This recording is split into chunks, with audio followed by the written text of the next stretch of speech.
Hi everyone, welcome to another stroke analysis session with Coach Micah. Today we're going to look at Melissa's backhand. She's a 4-0 player here in Denver, Colorado.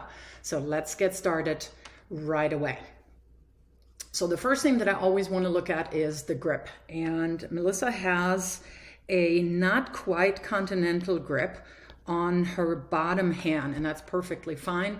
I do like to teach a continental, but there's variations now. You see that everywhere, and at national training centers we're okay with even having an Eastern grip on the bottom hand, but she's not quite in it. It's an in-between continental and Eastern grip. The left hand is in an Eastern backhand grip. That's how I do like it.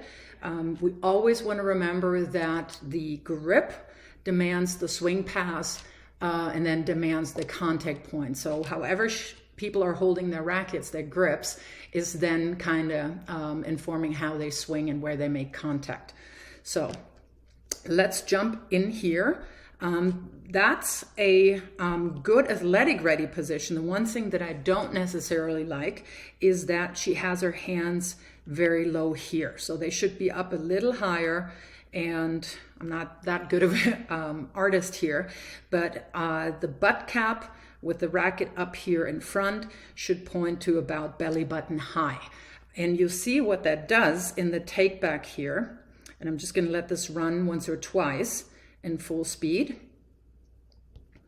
It does tend to make her take the racket back down here, hold it there, and only then bring it up and start her take back. And that is one of the things that we're working on not feeling as jammed, because she feels like she's under pressure a lot because she hits the ball late. And that, to my mind, is one of the things that contribute to that. So again, hands should be out here. And then from there on out, we want to get immediately into the position that she eventually gets into. Boom. Into this one. So if we could cut out that whole letting the racket drop and then bringing it up, we want to be in this position here. And that position is the racket face is slightly above her wrist, could be potentially be a little higher.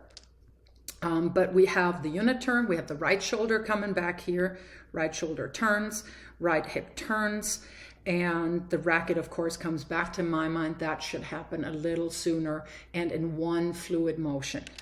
Then the feet, right? Of course, I'm feeding the balls right to her, so we don't see as much footwork there, as much necessary footwork. But what you're seeing here is she's loading on her outside leg, no weight on the right, so that when she's transferring it forward onto her front foot, body weight moves forward into the shot, and I like that a lot.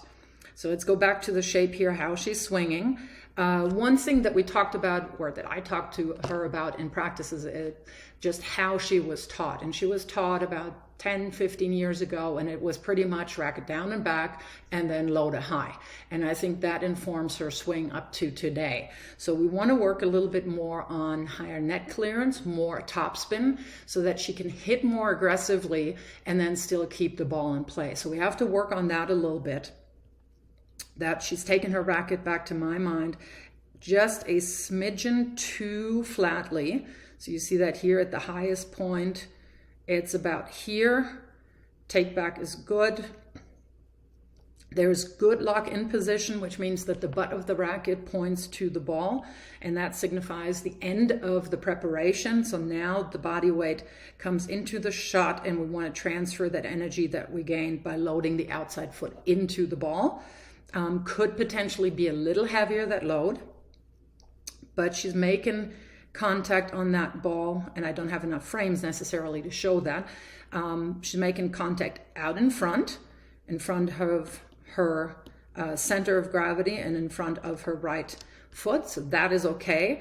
The one thing that usually is a little bit of her issue is that she lets the ball drop a lot. On this particular one, it looks to me like she catches it even a little bit above her shoulder. So ideally we want to catch balls between shoulder and hip. And ideally, to take time away from our opponents, we want to catch them on apex, the top of its bounce, or on the rise. But apex or top of the rise, top of the bounce, or ball on the rise still need to be inside our strike zone.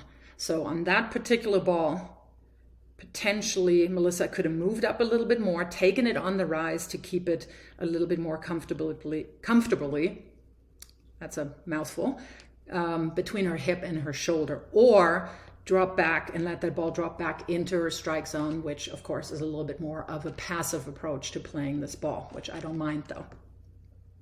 So after contact point here, hands come around, and that also is a little bit of a function of her slower, more shallow take back, that she's not coming up as high and away from her body as we would potentially like it. So I'm seeing that we can work a lot on the shape of her swing a little bit. Right here again, cutting that out where the racket needs to be a little higher. Good little adjustment step there. Body weight on her left foot. Striking the ball cleanly on this one between hip and shoulder. Again, a little flat, but that is something that we can absolutely work on. And we'll look at the rest of the backhand from the back. All right, so let's continue here on the backhand from the back side, from the back view. So starting again here, this is good ready position. There's a good split step here. She's on top of the split step as I'm feeding the ball from the other side. And again, we see that fairly low take back here as well. Right, the arms are hanging here as the ball's already on its way. So again, I would like to have them up here, and the turn is already initiated. So the left shoulder comes back a little bit more, left hip come around a little more and sooner. So again, that she doesn't feel like she's jammed. What I do like in this one is a little bit of a lower load. However, that is partly due to letting the ball drop a lot. So this is barely, do I want to say that's hip? That's probably below hip. It's almost more mid-thigh. So if you want to take the ball on the rise, you have to get up to it a little bit more. And the spacing here is, to my mind, just a little too far out, because you see how the left foot does come around, but it's more to hold the balance, and the energy here goes almost only to left instead of coming around and transferring that energy that we create by loading off the back leg and releasing that into the shot. So to me, that's a little bit of a spacing issue. Just want to let this run real time here a couple of times. And the way that we can address that is in the preparation to the ball from a footwork standpoint, is that you want to get the outside leg a little bit more behind the ball. So in this case, I think it's already a little too far away. So you can't really stride into the ball then. You have to actually reach a little bit. And I think that's kind of what I'm seeing here. There's a little bit of a reach to get that ball. So again, that's a footwork issue. One of the things does help, of course, to have very small and a lot of the adjustment steps before you take more energy and plant down on your left leg and then stride into the ball there a little bit more. So that is one of the things here. Other than that, I think the contact point is better on these shots here. It's between hip and shoulder, and the follow through is again contingent about a lower and flatter take back. It just goes a little bit more flatly around the shoulders and not quite as